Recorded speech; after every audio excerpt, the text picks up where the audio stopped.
Ladies and gamers, welcome to BelleNOiRtv. You are watching Cast My Game episode number 15, where I cast your replays. Sorry for laughing. Just a couple of hilarious comments in the chat before I turn the stream on, so I'm in a very good very good mood. Excuse me there. Very good mood right now. And also, in other news today, I burnt my thumb. I I know you probably don't want to hear this, but but this here is my thumb, and I don't know if you can see it, but but like right underneath the nail, there is like right here, there is a burn mark. Because today I decided to cook, and I just started thinking about a certain build order that I saw from one player yesterday. And instead of like when you have a frying pan and you're frying meat, which in this case I was doing, you usually, the frying pan has a handle. So you can, like, when you need to move or hold the pan so it doesn't move, you hold it by the handle. Well, what I did instead was I just took these two fingers and I just firmly pressed onto the rim of the pan. And of course, with any burns like these, by the time your body realizes that it hurts like hell, it is already too late. So, and just to mention, this right here is my mouse thumb. So now, whenever I move my mouse, I have to be really careful, because if I hold it in a wrong way and I press onto that burn mark too much, it hurts so bad. So, so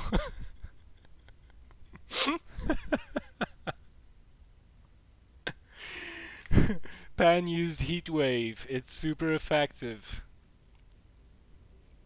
Exactly. No brain, no pain. Or no pain, no brain. How long have I been practicing for that burn my finger build? That was the second attempt. Both of those were successful. Previously, I have tried to execute this build order a couple months back, and it was exactly as successful as it was today, if not even more so. So, yeah, I'm clumsy. What can I tell you? I'm clumsy. I don't know. I don't know what the hell I'm doing most of the time. Anyways, what's this show all about for anyone that is new on the stream? Well, I cast replays that you sent me, and the replays that I'm accepting have only a couple of requirements, which you can read on the screen. They have to be at least Masters versus Masters, anywhere between 10 to 30 minutes long, exceptions being made in very, very good games. I may cast a 50-minute long game if it's really good. If it's really good, then I may select it for the cast. So if you'd like me to cast your replays, just send them to BelleNOir@sesnam.cz with the title "Cast My Game," including a short description in the body of the email. Please don't forget to mention your player name, and if you have any streams, websites, teams you would like me to shout out, include those as well, and I will make sure to do that. So today we have free replays as usual.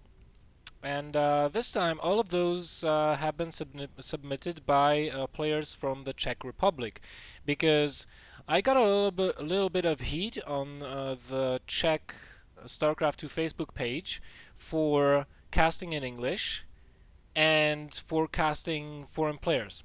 Imagine that. So, in order uh, that nobody can disown me anymore and say that, well, you're not even interested in the home scene. Why should we, like, know about you? You're nobody to us. So in order that no one can say this about me, I'm going to cast 3 Czech players replays today. So the first replay we are going to, by the way, every one of those replays features a Terran player. So we're going to see a lot of Terrans today. We are going to start things off with a TVT.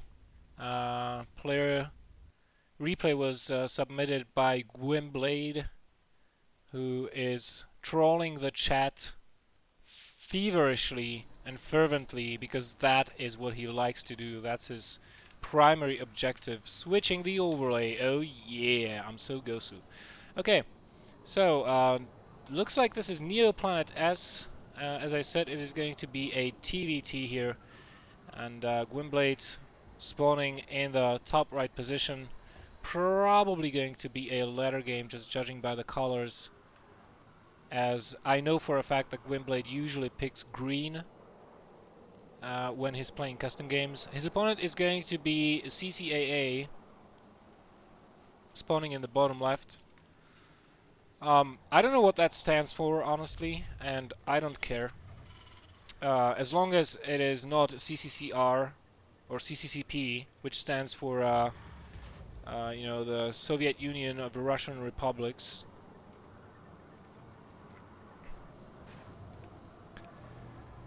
So in PvP, you know, lately, or generally, in general, in Heart of the Swarm, we are seeing a lot of gas openings. The reason being that you can get very aggressive very early on if you open with a gas. You can either opt to make a Reaper, you can go into Hellions, you can even go into Cloaked Banshees, whatever is your desire, although Cloaked Banshees really falling out of fashion a little bit, which I'm kind of surprised about. And we do see that Gwynnbleidd is taking that first gas straight after the barracks, and that's a fairly quick gas. I think he took it at like 12 supply or something like that. So he should have 50 gas, or very nearly 50 gas, when the barracks finishes, or maybe not. Yeah, maybe not. So it wasn't at 12 gas. Sorry, I kind of missed that. As always, the first cast of the game is a little bit off, as I'm not paying attention to all the stuff as I should be. And we do have a Reaper coming out of Gwynnbleidd, so he will probably use that to scout, be a little bit obnoxious to his opponent, especially since most of the Terrans wall off nowadays on top of the ramp. To deny the scout onto those gases. And Gwynnbleidd will be chased away by that Marine. Let's see what the follow-up is, though. Gwynnbleidd's Reaper just exiting the base right now, and he's following this up with a second barracks. So probably he is looking to get fairly aggressive early on in the game. Wouldn't be surprised if after the second Reaper he would just go on ahead and slam on an add-on, probably a tech lab if he goes for a later timing, or a reactor if he goes for a faster timing. He can even build 2 add-ons at once. Now the position of this second Rex is a little bit out of the way, so it can't get scouted when an SCV comes to the ramp to scout the opponent. Meanwhile, Gwynnbleidd is getting all the scout he needs, already having killed 1 SCV with this Reaper, so being very cost efficient. Second Reaper will be joining the fight fairly shortly here, and whoa, actually, scratch that, never mind. Gwynnbleidd is just going to go on ahead and produce tons and tons of Reapers early on in the game. Now this can be a viable tactic if your opponent under-prepares for it. 2 Reapers are still not a significant enough threat for a Terran to start thinking about, well, this could be mass Reapers. 4 Reapers, well, that's a little bit more dangerous, as you know, they can 2-shot drones and Marines. So behind this we see CCAA getting the factory onto getting the reactor onto the factory. Tech lab on the barracks, second gas going down, starport being built, but Gwynnbleidd killing very many an SCV. How many kills has he gotten so far? 6 kills. Behind this he's getting an expansion, adding on add-ons to his buildings, and still keeping 3 of these Reapers alive. So, you know, 10 SCVs for 3 Reapers. Good trade if you ask me. I'm a little bit surprised that Gwynnbleidd did not opt to escape with those Reapers this way. He could have saved both of those. And I think he's going to be just fine. Getting a third command center already, so he's going to just rely on a decent number of Marines to keep him safe. Already getting the stimp back. The only thing he has to worry about pretty much are the Hellion drops.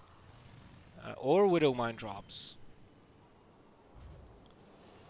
But if he is successful in defending that, he'll be just fine, getting double NG base, so he's really shooting for a longer game here. He wants to be ahead in upgrades the majority of the match. And, well, his opponent just playing fairly standard, I have to say. Just one racks into drops, into multiple barracks. But Gwynnbleidd being hugely ahead in econ, 30 SCVs to 19, and he will have triple command centers. So that means triple SCV production, so that he can saturate very, very, very quickly. Of course, he will also have triple mules. This drop is making its way along the top side of the map into Gwynnbleidd's base. Is he ready for this? Doesn't look like it. He is keeping a couple of units positioned around this Marauder and the Marine. So if he can catch on to this fairly quickly, he'll defend without any problem. Widow Mine is burrowing though, and it does go off. Only 2 kills so far on that baby though. And with those 3 CCs, of course, scans are in abundance here for Gwynnbleidd. Medevac trying to make its way into the natural base, but it will get shut down by the Marines. And all Gwynnbleidd has to do is target down this Widow Mine, and he will be completely fine. Oh! Well, unfortunately, the only SCV the Widow Mine could have killed is this one. Doesn't even manage to do that. And that's about it. Gwynnbleidd is going to take care of that fairly quickly there. Still 36, 37 SCVs to 27.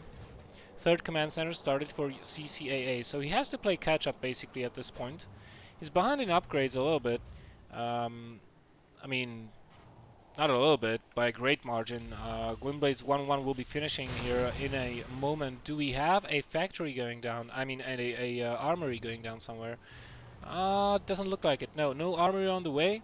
So this is definitely a mistake by Gwyn. He really should have built that armory when those upgrades were halfway done. But considering all that has happened, you know, harassment is not meant to kill you. Harassment is meant to disrupt your infrastructure, disrupt your build, throw off your timings. So it is completely understandable that Gwynnbleidd does not have that armory finished yet. Just now starting it and adding on a starport as well, so that he can have healing for his army. Scanning, seeing that there is a siege tank, couple of Marines. If he goes from the north, he might be able to just run past the siege tank range, and it looks like this is exactly what he's going to try to do. There's a supply depot in the way, but that's going to go down fairly quickly.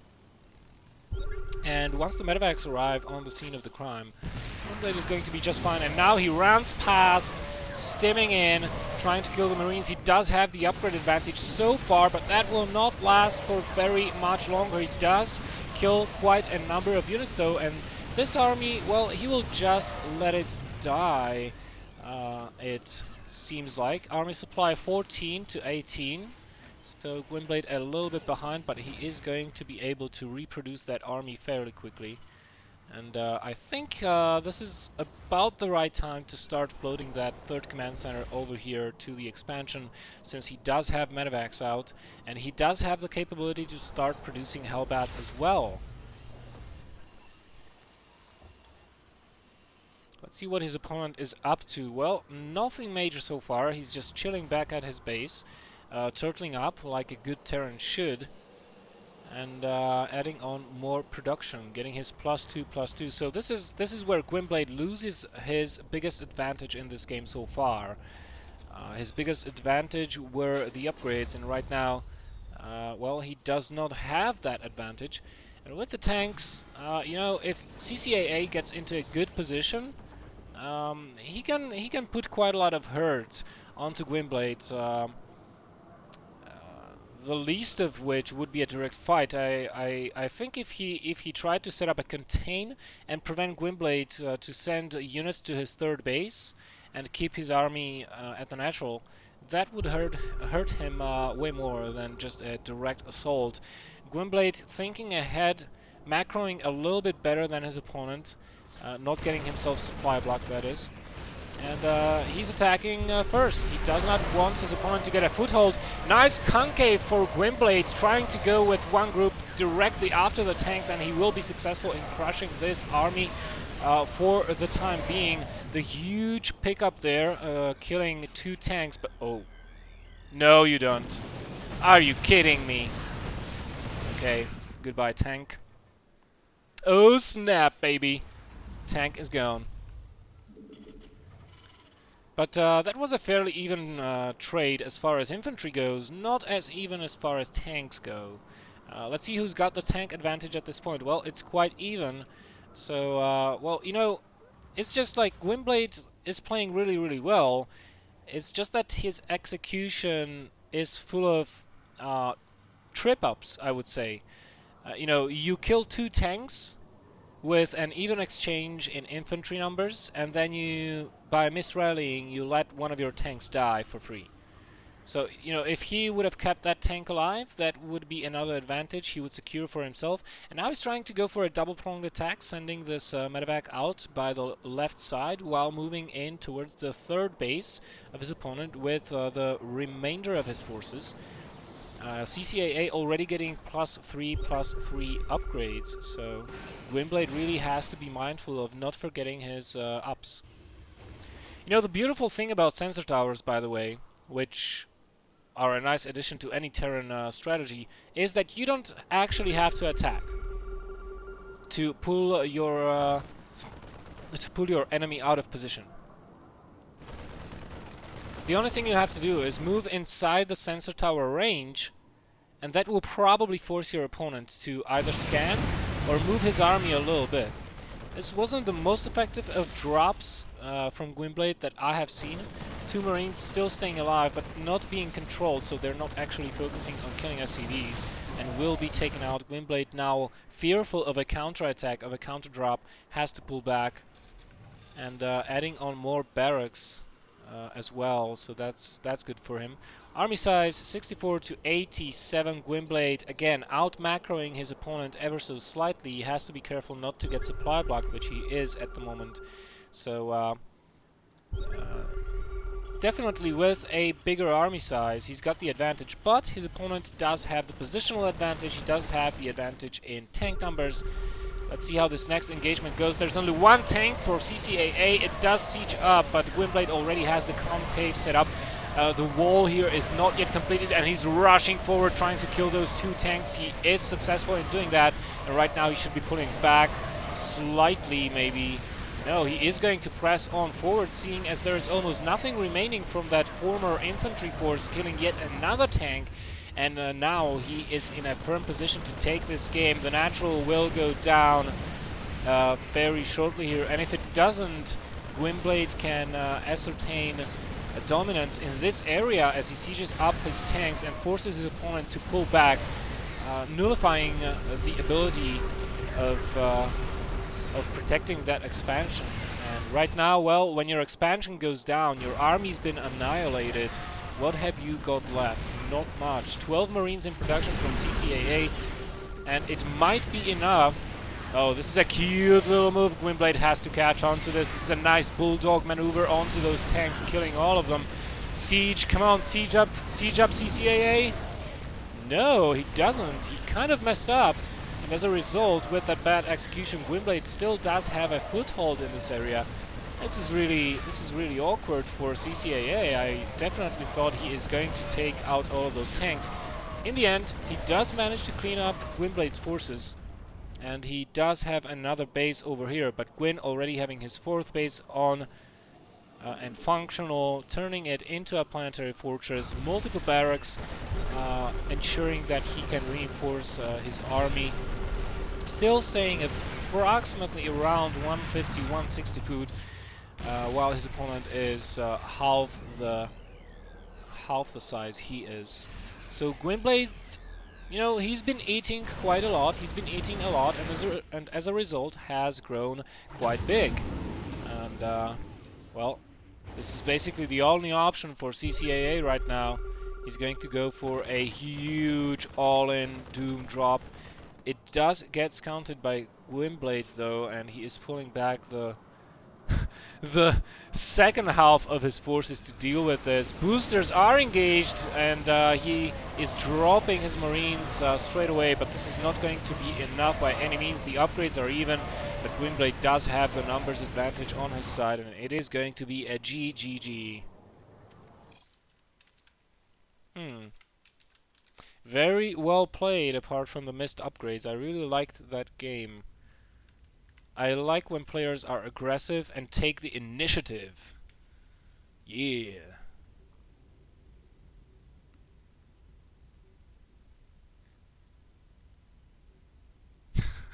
Tank, go home, you're drunk. Exactly.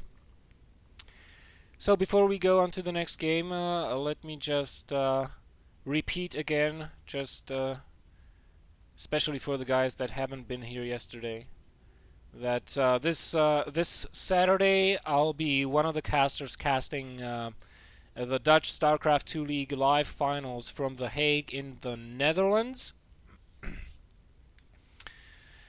And yeah, I'm gonna be there with Maddles, Lurlian, Odin, all fairly good casters. I love working with them, and we'll be broadcasting all day, so if you don't want to miss any games, or would like to check out how the Dutch StarCraft scene looks, just follow me on Twitter or Facebook, because I will be posting updates via this that I have bought just for the occasion. And I'll give you the stream links as soon as possible. We'll be starting at 10 a.m. on Saturday, and we'll probably be rolling non-stop until like 11 p.m. in the evening, so a lot of games to watch. Why I am mentioning this specifically, that you should check out the Dutch StarCraft scene, because Netherlands scene is comparable in size to the Czech StarCraft scene. Yes, they do have Ret, yes, they do have Grubby, but if you take those two away, you know, if you take away the superstars, the scene is roughly as big as the Czech scene.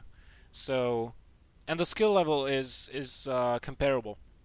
In the team leagues we had We Wanna Win clan competing against the other clans from Sweden and Netherlands, and they actually made it to the finals but had to withdraw because one of their members couldn't come to the finals.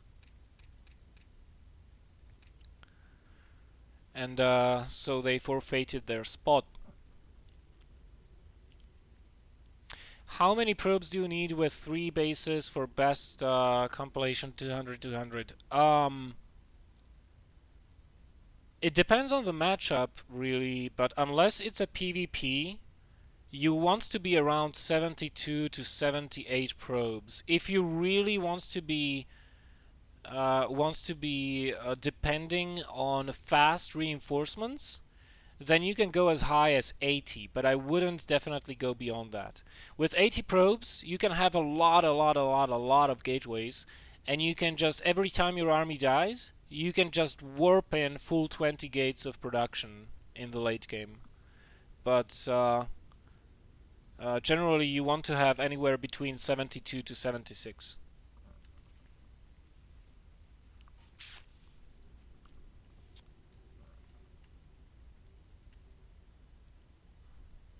78, sorry, yeah. Okay, let's go into the second game. This is going to be eXodis versus I'll wait until you guys see the name. Really funny name. Alright, so, as I said, Alamais. Alamais. Kind of reminds me of mayonnaise. It's funny that I just ate and I'm still hungry, and I'm thinking about food when I see players' names. Alamais, mayonnaise. Alright. Alamais, the red Terran spawning in the top left here on BelleNOiRtv Vestige. And his opponent, the guy that submitted this replay, is going to be the blue Protoss in the bottom. It is We Wanna Win Clan eXodis. Or eXodis. Kind of sounds like Exodus, which is a chapter from the Bible. I don't know if you guys are religious, but, well, eXodis and eXodus, quite similar. So, you know, nothing much has changed in PvT so far, as I've been doing my research, but I fail to see any big changes. Protoss still either committing to early gateway all-ins, / attacks, / pressures, which, since we are talking about a Protoss, is mostly an all-in scenario for them. And, or just defend,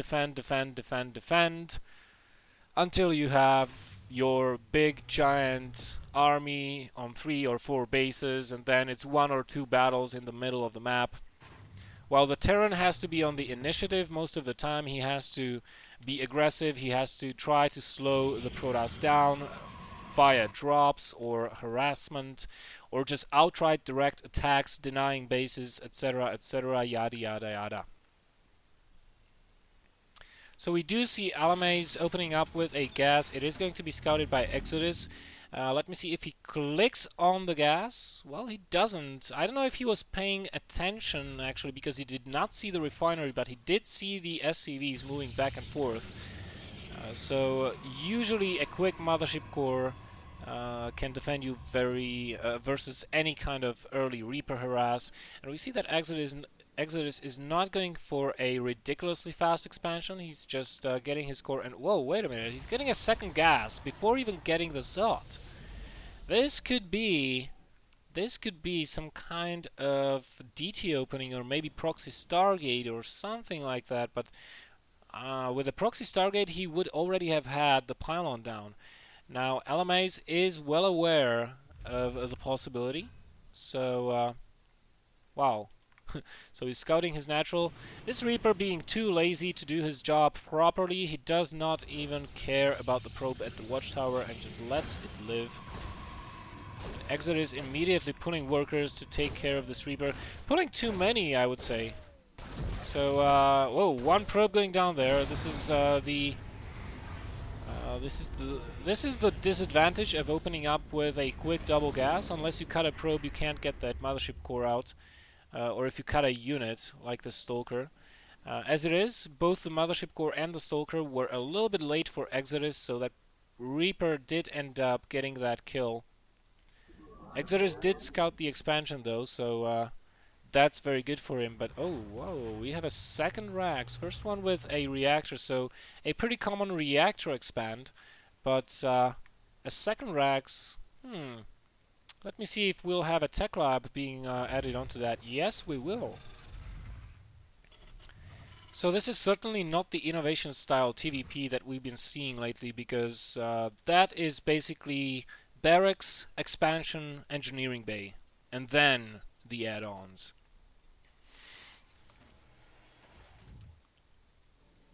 eXodis though, he does have his expansion on the way as well, trying to put a little bit of pressure on with that mothership and that Stalker.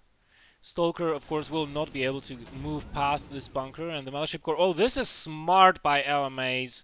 He exactly expected this kind of play, but eXodis is taking the advantage of the fact that all the Marines have left the bunker. He's really trying to pull his opponent apart here. Not really succeeding in that.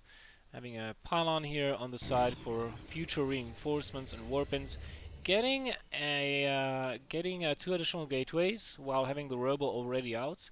Observer making its way across the map, so very well played so far by eXodis. Very smartly pulling back his units once he's got the Observer out, so that he doesn't have to scout with the Stalker.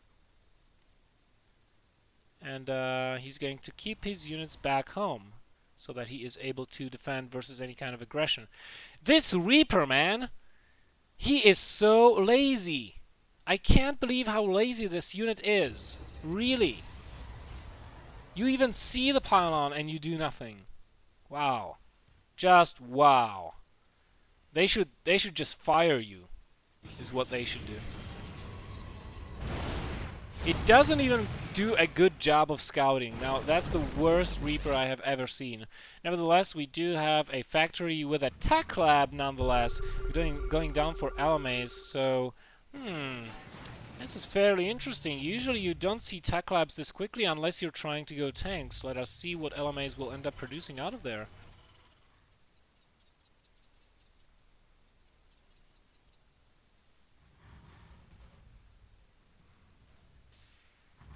Looks like nothing. Alright. So what's eXodis' plan here? Colossi. And more Colossi. Quite a sound strategy.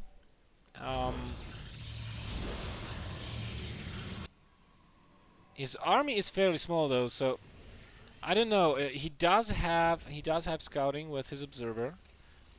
It is somewhere around here. Yes. Oh, this is a very good position for the observer, by the way. He does get a glimpse of the army, so he knows what the upgrades are on the infantry. But it's not as close as to be spotted by the missile turret, and at the same time it's giving vision over this exit area that most probably is going to be the route that the infantry takes when it starts moving across the map towards this watchtower. So he's going to see any move outs. Meanwhile, he's getting the Twilight Council and the Forge. So he's getting ready to transition into Templar in a moment here. His gateways are finishing up at the appropriate time. Appropriate to defend any kind of 10-minute pushes that the Terrans are so fond of. This is a really weird way to add add-ons on. I think that actually might have been a misclick adding the tech lab onto the factory before. Because what he really needed to build there was a reactor, not a tech lab.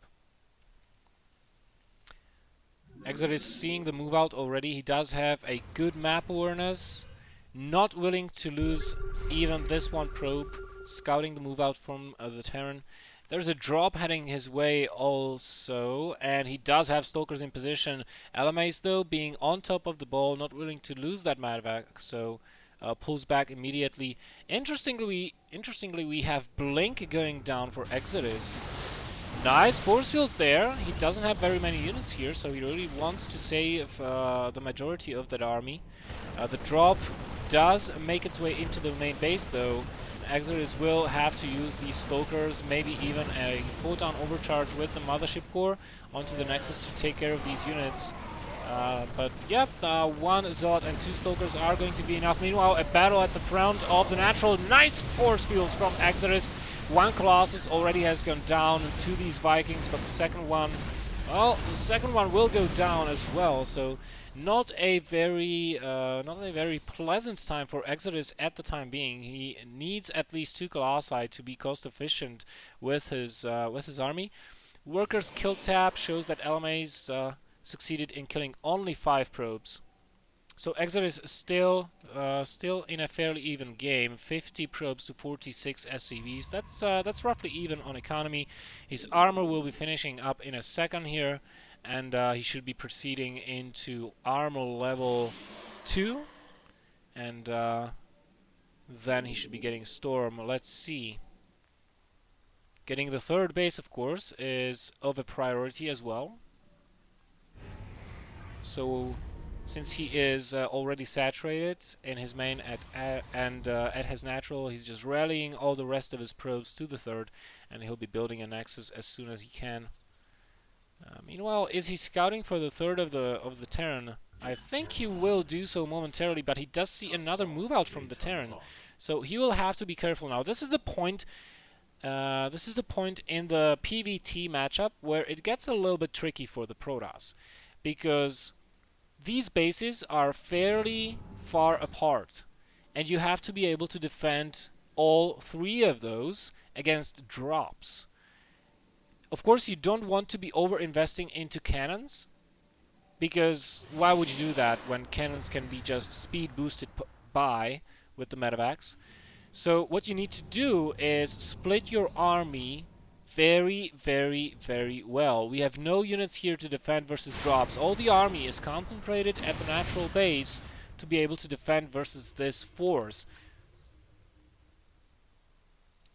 Alamais is going to breathe a sigh of relief for a moment here, because there is no third base to deny.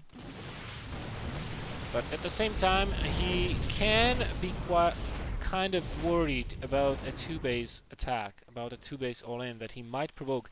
Interestingly, he's getting a planetary fortress at the third base, not an orbital command, as most of the Terrans would do.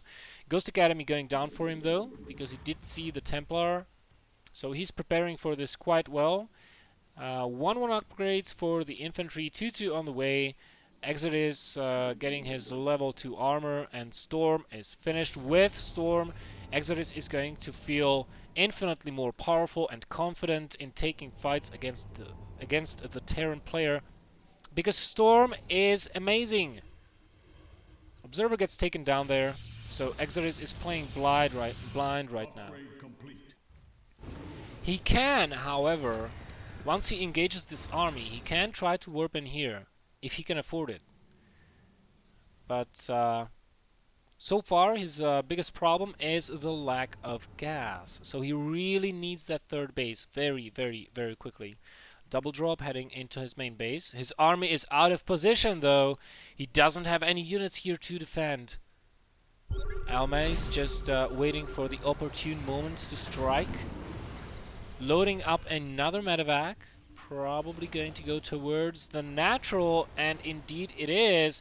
eXodis does see it. Feedback going down onto the medevac, and now only a couple of Stalkers is all that is needed to shut this down.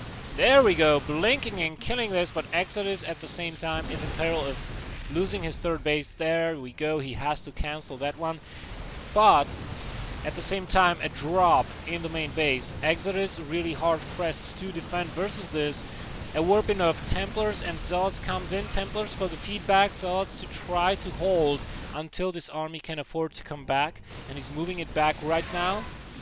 Losing 17 probes this game, so this drop has killed 12 already.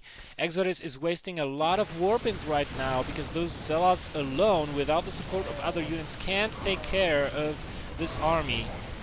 He's going to clean up eventually, and his army size is still decent, but he couldn't get his third base up for the longest time.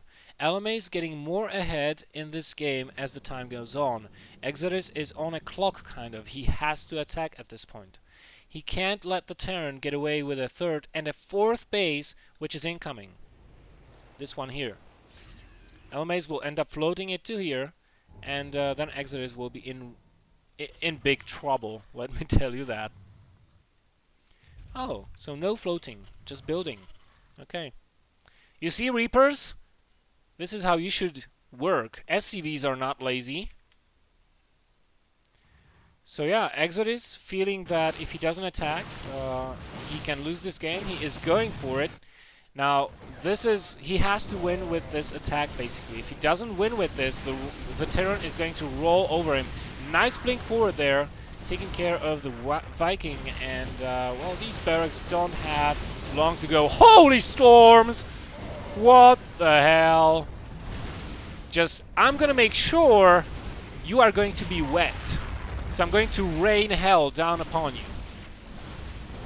There's no reinforcement pylon here for eXodis though, so he has to micro really, really, really well. At the same time, he doesn't know about the base yet. Oh, EMP's completely missing everything. Nice storm on the ramp, catching a lot of those units, but these medevacs do have a lot of energy. Where is the rest of the army for Alamais? It looks like... Where is it? This army looks so damn small compared to eXodis's, and he really should have more units. I don't quite understand this, but... Yep. eXodis just killing one base, and is completely comfortable recalling back home. He does have his third base up and running finally. Upgrades are showing 2-1 for the Protoss and 2-2 for the Terrans, so that's not a hopeless situation by any means. Even adding on the Dark Shrine, finally using that Warping Pylon to try to deny the fourth base. Right now the game has swung in eXodus' favor, and as long as he can keep the Terran from establishing the bases, he will win in the long run. Alamais 1 180 foot. eXodis on the poise again. Poised to attack, poised to strike. Will the EMPs be good? We have 5 ghosts in this army. Oh, eXodis not in the best of positions here, though. Only 4 Vikings, but there are 3 Colossi, so nearly not enough Vikings here to take care of this army. And as well, we have 6 High Templars here. And half of them are at full energy, so... You know, if eXodis manages to catch Alamais in a bad position, he could kill nearly everything Alamais has with a couple of storms. Scans going down everywhere. And another drop being loaded up. These are just marauders though, so probably their mission is to kill buildings. Not probes. Just because Marines are way better at killing probes than marauders are. But the Stalker's already in position, sniping the medevac. A warp in of the Zealots will be following. eXodis is not really having a high gateway count, I have to say. You know, when you're this close to being maxed, it is most of the time prudent to start adding more and more and more gateways so that you can mass produce army when you need to. Another engagement here at the pylon. Nice storms. eXodis seeming to start to get a foothold in this game right now. And well, Alamais, he has to have good EMPs, and he does. At least these 2 have been good, but there is still 4 Templars with full energy that can still storm. Vikings will go down to the storm and blink Stalkers as well. 3 Colossi still standing tall. Alamais going for a counterattack. eXodis warping a line of DTs back home though, and Zealots, so this will be a non-issue. Catches the army in a clinch. There is no escape for you this time, Alamais. I will get you wherever you go. I don't think he even noticed that there are DTs around, and right now eXodis suddenly 180 foot ahead compared to 170. Both players are very near to being maxed out though, and even on upgrades as well. So basically it is going to come down to micro positioning, and positioning on this map is not very easy just because of these alternating high ground, low ground, high ground locations. eXodis killing yet another base. Does he have his mothership core with him? I want to see where the mothership core is. Oh, it isn't alive anymore. It's just being reproduced or remade. This is one very nice thing that the Protoss have been doing in late game scenarios versus Terrans, that they just send out their army, which of course forces the Terran army to meet them in force, and then they just snipe a base and recall back home. Makes it really hard for a Terran to establish a good economy or maintain a good economy in the late game. And eXodis, he's just moving around the map trying to kill base after base after base. Look at this. Another base will go down. Whoa! 3 Vikings for you, eXodis. That's a nice boon to have. And this is one scary army. Let me tell you that. Not as many. Where's the rest of the Zealots? Okay, never mind. Alamais just not having his army together. Oh, and he will get caught off guard here. Nice storms going off onto the Marines. They will get healed, or should get healed in a moment here. Planetary Fortress under attack. Alamais has to attack right now, but with those Templars and that army in position, he has no way of attacking. He would have to go from behind. eXodis will get the space, and if he retreats, storms on the ramp. Like I said, that army can't move up. The Templars have been EMP'd, but there are still many more remaining. With the storms, the army is evaporating, but eXodis has to be careful about how he engages. The Zealots are really needed at the front right now. But Archons do finish morphing, and this army, well, it is in dire straits for the Terran. He has to kite back. eXodis driving it forward like a group of stallions or cattle. He's the cowboy going yeehaw, and shooing away all that is before him with his whips and storms and shouts. And this was the final offensive blink forward by eXodis, taking the game. This was a very well played game, I have to say. Very well played.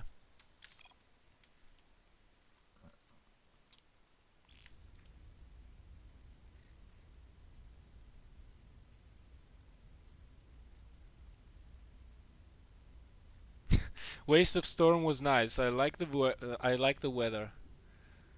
Yep.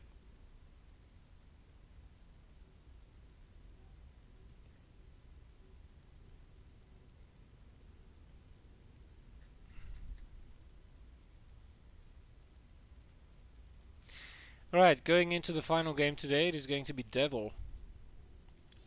Devil, Devil, Devil. Where do we have Devil?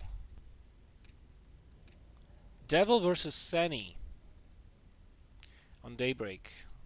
It's going to be a ZVT. Of course, Devil, one of the top Czech players. Let us see.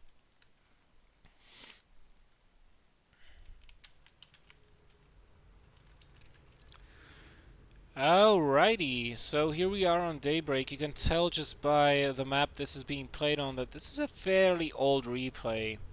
I don't even know where this is taken from. It can be a tournament, it can be practice. I don't actually know, but probably it is some kind of a tournament because I do recognize this clan tag. I'm going to ask the guys in the chat: is this Erines or Irines? The Czech clan. So Devil as a green Zerg spawning in the top here.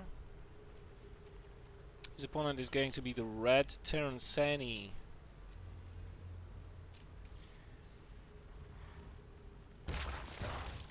So is this clan tag for Irines from Czech Republic? Anyone knows?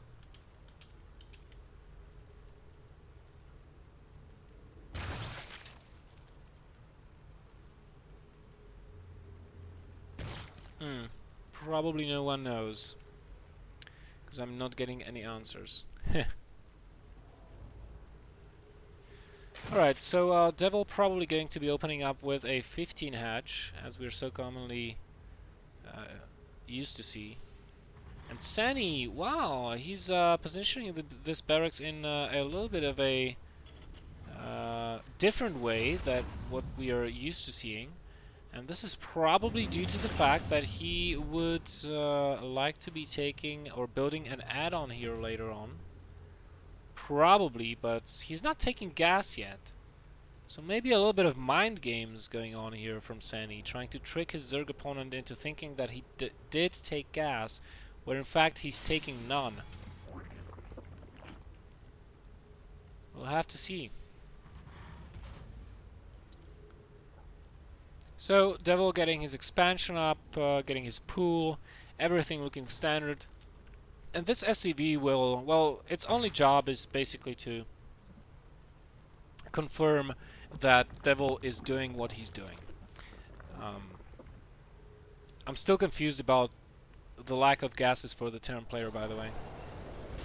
His minerals are starting to climb up a little bit, so he can go for that expansion, and yeah, he will. This SCV already rallied down to the natural base.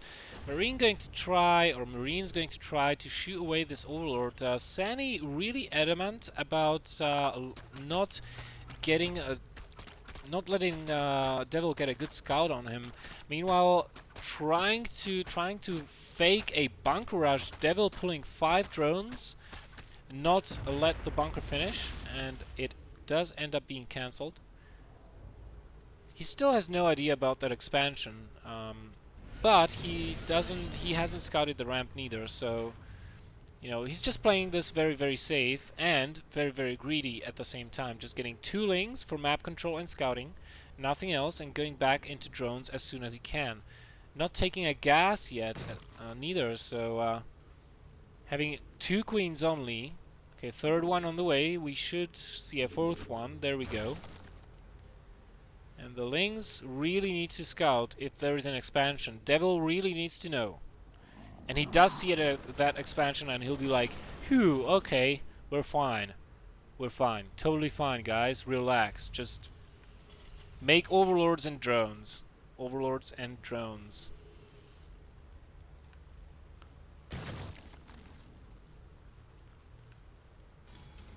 Third command center going down for SeNi. So he's playing this really, really, really greedily. Following this up with a factory. Suggesting that he wants to be going into Hellions. He's getting a reactor on the barracks as well. So he will probably go into Hellions. This is going to be defended quite well by Devil, though, because he does have a lot of queens out already. He is going to have very good creep spread. And interestingly enough, he's taking all 4 gases at once. And not taking a third base yet. So this is kind of similar to a very, very old Spanishiva style build, where you go for a lot of queens early on, maybe a couple of spine crawlers. We do see 1 spine crawler being planted by Devil here. And then you take all of your 4 gases and start getting everything at once. Just now getting link speed. Very, very late link speed there for Devil. And first Hellions already in production. So SeNi going to try to see what he can do with those Hellions. Following this play up with additional barracks and a starport. Now, as I said, this is... I wouldn't say this is an optimal build, but it's a pretty good build. Getting combat shields, prioritizing that one over Stimpaks, so... This kind of tells me that he wants to get aggressive a little bit sooner rather than later, and those combat shields, of course, will help him versus Lings and Banelings, which you know, Devil, he's getting double evolution chamber and a roach worm. Let's see what his lair tech choice is going to be since the lair is finished. He's getting also +1 missile attacks, so probably trying to go for some sort of roach hydra composition. Let's see if he does end up getting that Hydra then. At the same time, the lack of the third base, I'm starting to be a little bit worried for SeNi here, because this kind of suggests that Devil wants to go for a big shove towards the natural base of SeNi, just with roaches and lings. Glio reconstitution started as well, and there we go, finally the Hydra then going down, but still no third base, still lacking the third base. So... Devil going to be pretty aggressive in a moment here. That's my guess anyways. Of course, Roach Hydra composition in ZVT is very good versus tanks. I mean, not so good versus tanks. I was trying to say that tanks hard counter it pretty much. But fortunately for Devil, SeNi is going to be playing Bio.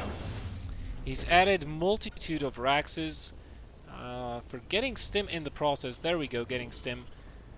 But still not having drop capability due to his starport and the reactor on the starport being so late. And how many roaches do we actually have? Only 8 roaches, so this is basically a defensive force to ward off any Hellion run-bys.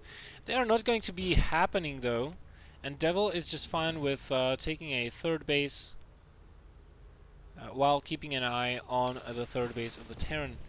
So practically SeNi is just trying to macro up as best as he can, getting all the upgrades for his infantry, getting +1/+1 attacks. He's going to be hugely behind the upgrades of his opponent, though.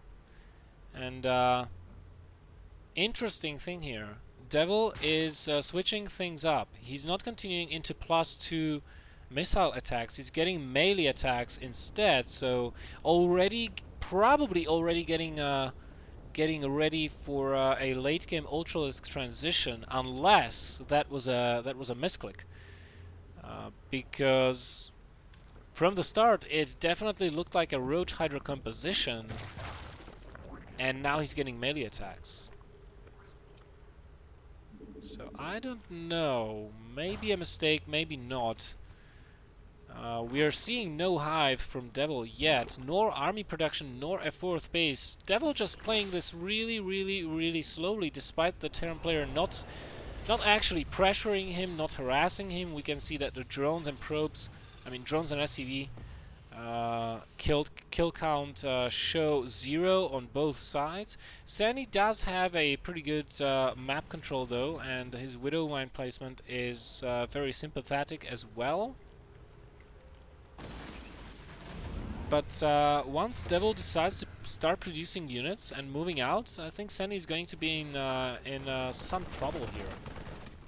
And looks like Devil is opting to go for unit production at this time. His harvesters are at 76 compared to 55 SCVs. This is what happens when you don't molest the Zerg at all and let him just macro up and get the composition he wants. Devil slowly clearing out all of the mines around the map so that he is free to move about without the fear of one Widow Mine blowing all of his units to smithereens. Keeping nice tabs on the drops as well. SeNi's trying to go for a fourth base that is not there, and he's moving on to creep. Devil, well, the fungals are going to be huge there, fungling the Widow Mines even, so that reveals them. They do go off, however, and Devil will have to probably pull back here. The fungals are good, but he does not want to lose these infestors. He did kill off quite a lot of units, and oh, these Hydra reinforcements, what a timing, coming in just in time to kill off the rest of that army and still saving those infestors. Very nicely done there. And now this is the prime time basically to take a fourth base. If Devil... Is he actually blocking his own expansion with a creep tumor? I think he is. Yep. Definitely is. Such a funny moment. You know, I'd like to take a fourth base here, boss. Wait a minute, I just built a creep tumor there. You need to relocate, drone. Alright. Looks like we're going to have a fight in the center of the map as SeNi is trying to take a fourth base.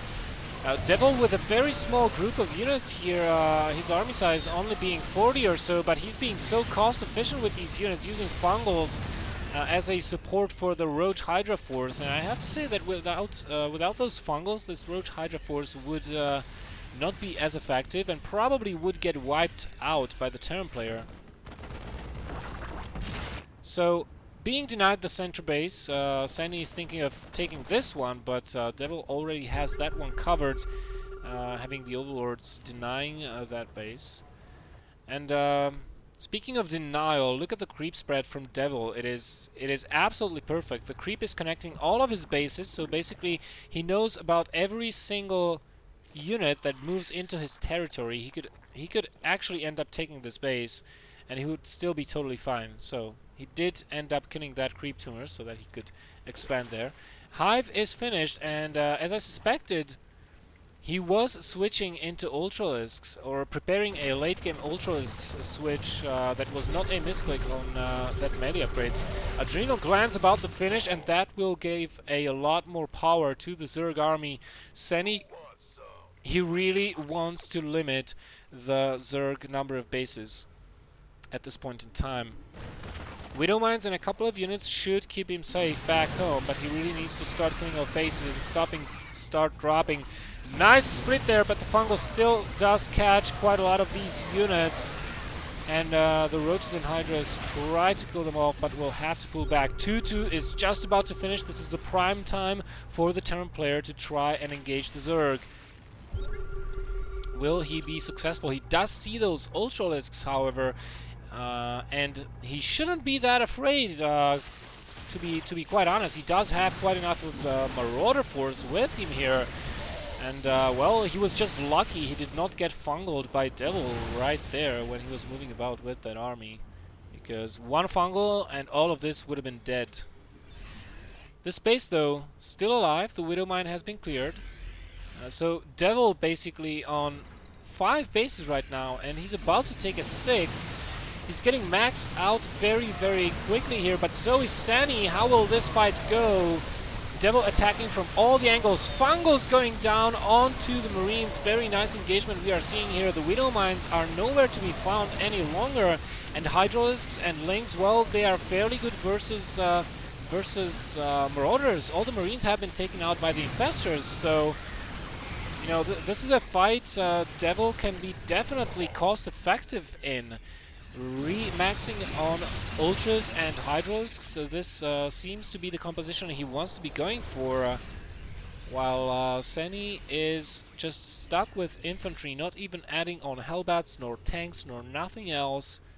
Just Marine Marauder all the way, queuing up his 3-3 upgrades for the infantry, still not having an additional base. Devil trying to attack from another angle, seeing as the watchtower is covering both of these attack points. So he's trying to go around. Maybe he's even trying to deny bases. Yeah, he was just checking if the base is there, missing the SCV by a couple of millimeters or meters, depending on your point of view. Oh my goodness! SeNi is going to be so mad when he sees these Overlord.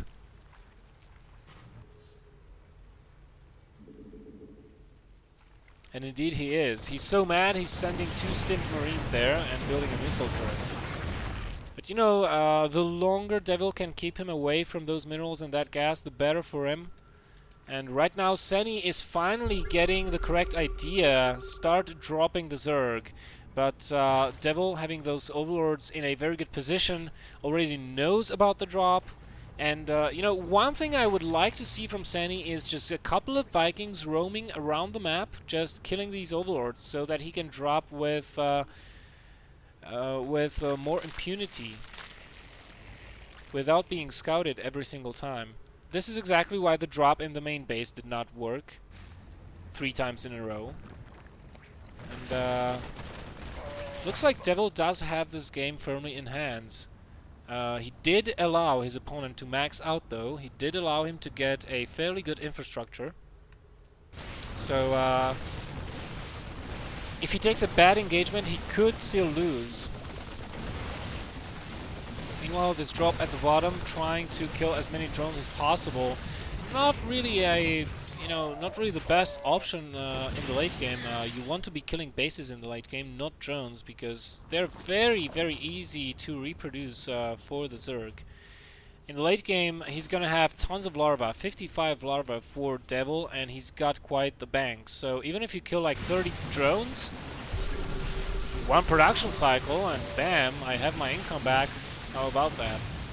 So either you keep being aggressive or you kill off some bases. Right now SeNi is trying to force Devil out of position, engaging in the center. There are not that many Infestors here any longer, but Banelings do come in, connecting with the Marauders. And nice Fungals, making sure that army stays in place. Still a lot of units remaining here for Devil. And look at that macro, continuously being on 180 food. 84 more Lynx on the way. I don't think this is a reinforcement that SeNi can hold off. Trying to fight near the planetary fortress. Usually you don't want to fight near planetary fortresses, but Devil, he doesn't give a damn. He says, I got this, I got this. I got so much larva that you can't do anything about it. This base is going to go down, putting SeNi back on 2-base economy.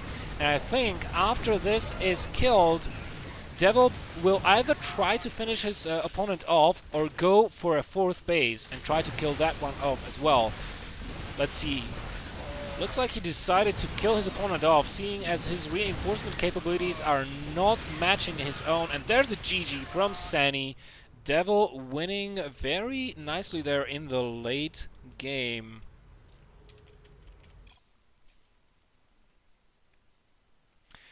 One thing I have to say here regarding Devil's play, I was really surprised about how he had this planned out.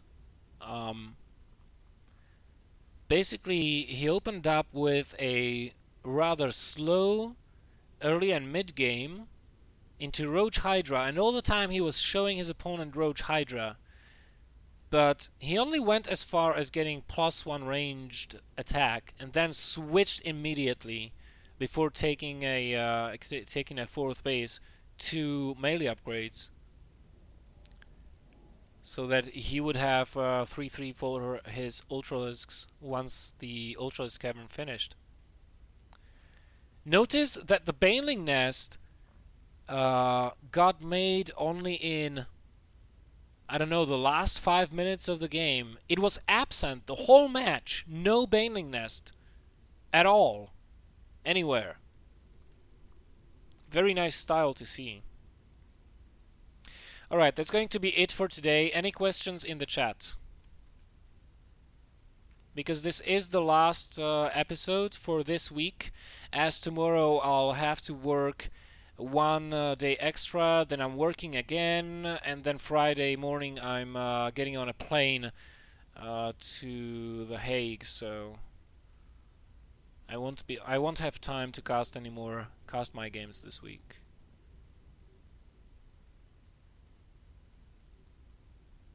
What about Lumpas?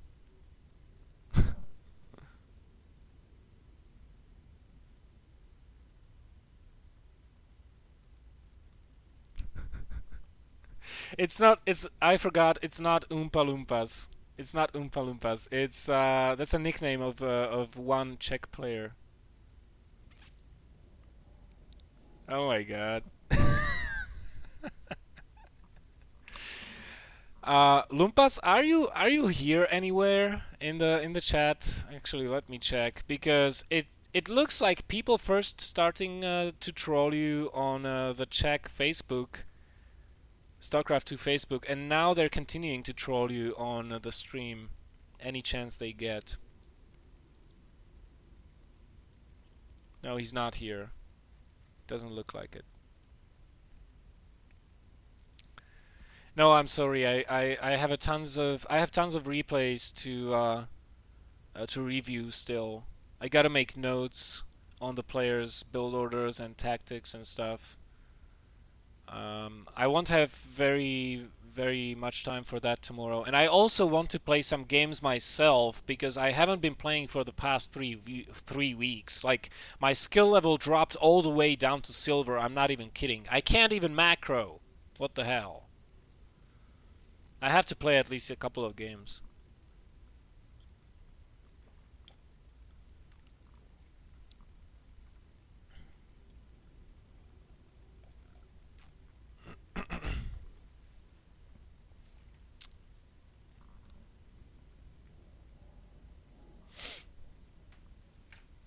Alright.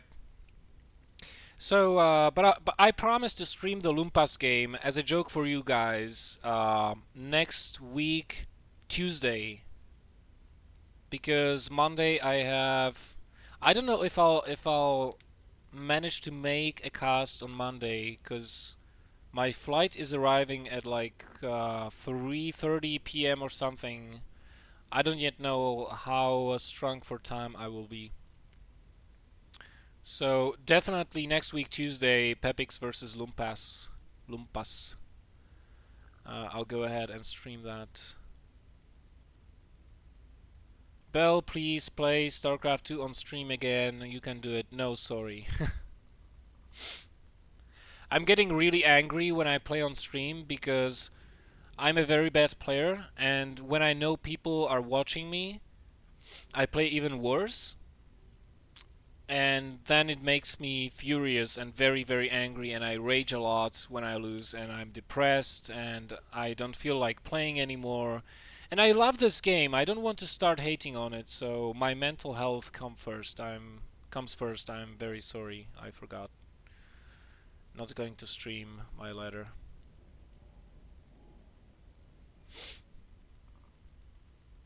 Alright, since there are no more questions, I'm just going to call this a day. Remember, guys, if you want a master or if you want your 1v1 game casted on the channel, it has to be at least master versus master level, anywhere between 10 to 30 minutes. Send it to BelleNOiR@sesnam.cz with the title "Cast My Game." Include a short description. Don't forget to tell me your player name, and if you have any team shoutouts, websites, streams, Facebooks, Twitters, you want me to shout out when I cast your game, include those as well, and I'll be sure to do it. So, that's going to be it for today. I'll see you guys from The Hague live during the Dutch StarCraft 2 League Finals this Saturday, June 1st, from 10 a.m. to 11 p.m.